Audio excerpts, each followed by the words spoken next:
Hai, kita ketemu dengan modul 7. Dalam hal ini kita akan membahas tentang things. Things di dalam problem domain. Apa yang dimaksud dengan things? Things dalam problem domain merupakan arena yang berada di dalam ruang lingkup sistem yang akan dibangun. Hal ini lebih difokuskan pada problem domain. Problem domain merupakan bagian-bagian yang pada nantinya akan dihandle oleh sistem ataupun dikendalikan oleh sistem informasi yang akan dibangun. Think pada problem domain mengacu pada objek-objek yang nantinya akan dicatat, diolah, disimpan, dan didistribusikan kepada mereka yang berkepentingan terhadap informasi yang terkandung di dalam think tersebut. Terdapat beberapa jenis di dalam think. Yang pertamanya adalah tangible pay.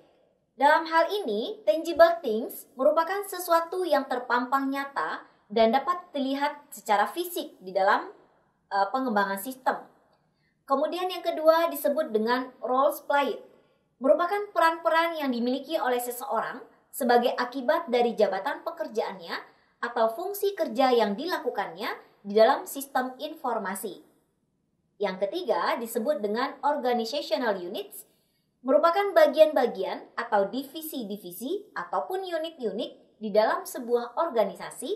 Terdapat beberapa peralatan yang terlibat. Di antaranya adalah peralatan-peralatan yang dapat mendukung sebuah sistem informasi.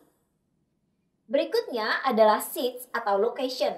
Dapat berupa lokasi ataupun tempat yang terlibat di dalam pelaksanaan fungsi dari sistem informasi. Yang berikutnya adalah incidents. Events atau transaction merupakan kejadian-kejadian yang baik disengaja ataupun tidak yang harus dicatat atau dihandle oleh sistem yang akan sekiranya akan berhubungan dengan sistem yang akan dibangun nanti. Terdapat banyak teknik yang dapat digunakan di dalam mengidentifikasi things di dalam problem domain. Di antaranya adalah brainstorming teknik. Brainstorming teknik merupakan sebuah teknik yang digunakan untuk mengidentifikasi problem, kemudian objek di mana developernya akan bekerja sama dengan users pada open group setting. Langkah-langkah di dalam melakukan brainstorming teknik ini diantaranya adalah yang pertama, identifikasi user beserta dengan use case yang akan berkaitan dengannya. Di dalam use case diagram, satu use case dapat digunakan atau dapat berinteraksi di antara beberapa aktor. Makanya, dalam langkah yang pertama ini kita harus mengidentifikasi user dan dengan bagian mana dari use case aktor ini akan terlibat. Kemudian, brainstorm dengan user untuk mengidentifikasi thing yang terlibat ketika terjadinya use case. Thing yang berupa informasi apa yang harus ditandai oleh sistem. Kemudian gunakan type untuk thing atau kategori untuk menanyakan perihal potensial things.